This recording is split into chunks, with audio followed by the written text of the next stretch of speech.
மதுரை கள்ளழகர் கோயில் சித்திரை திருவிழா வழிகாட்டு நெறிமுறைகள் தற்போது வெளியிடப்பட்டிருக்கிறது. அதிக விசை கொண்ட பம்புகள் மூலம் பக்தர்கள் தண்ணீர் பீய்ச்சக்கூடாது எனவும் கோயில் நிர்வாகம் தரப்பிலிருந்து தெரிவிக்கப்பட்டிருக்கிறது. தண்ணீர் பைகளை கடித்து தண்ணீர் பீய்ச்சாமலும் விரத ஐதீகத்தின்படி நடக்க வேண்டும் எனவும் வேதிப்பொருட்கள் கலக்காத சுத்தமான தண்ணீரை மட்டுமே பக்தர்கள் பயன்படுத்த வேண்டும் எனவும் கோயில் நிர்வாகம் தரப்பிலிருந்து தகவல் வெளியாகியிருக்கிறது. அதனை அண்மை செய்தியாக பார்த்துக் கொண்டு வருகிறோம். மதுரை கள்ளழகர் கோயில் சித்திரை திருவிழா வழிகாட்டு நெறிமுறைகள் வெளியிடப்பட்டிருக்கிறது. இதுகுறித்த முழு விவரங்களை வழங்க செய்தியாளர் அருண் நம்மோடு இணைப்பில் காத்திருக்கிறார். அருண், வணக்கம். விவரங்கள்.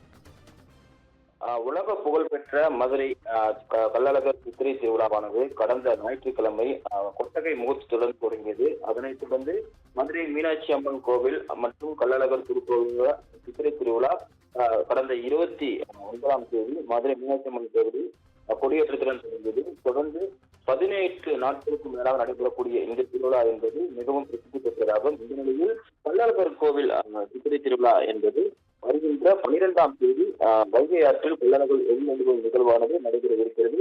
மேலும் திருக்கோவிலின் பசலி ஆண்டு பொறுத்தவரை 2025ஆம் ஆண்டு சித்திரை திருவிழாவிற்கான வருகின்ற 8ஆம் தேதி முதல் 17ஆம் தேதி வரை நடைபெற உள்ளதாகவும் கோவில் சார்பில் தெரிவிக்கப்பட்டுள்ளது.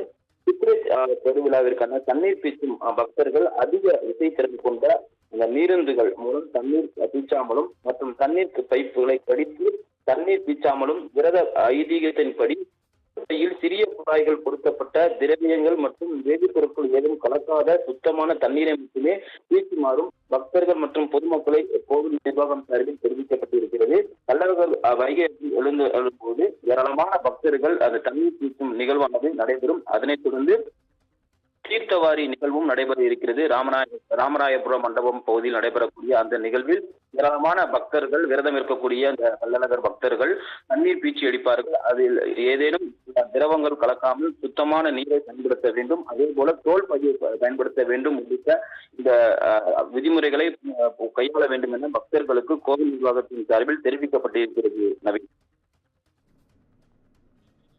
விவரங்களுக்கு நன்றி.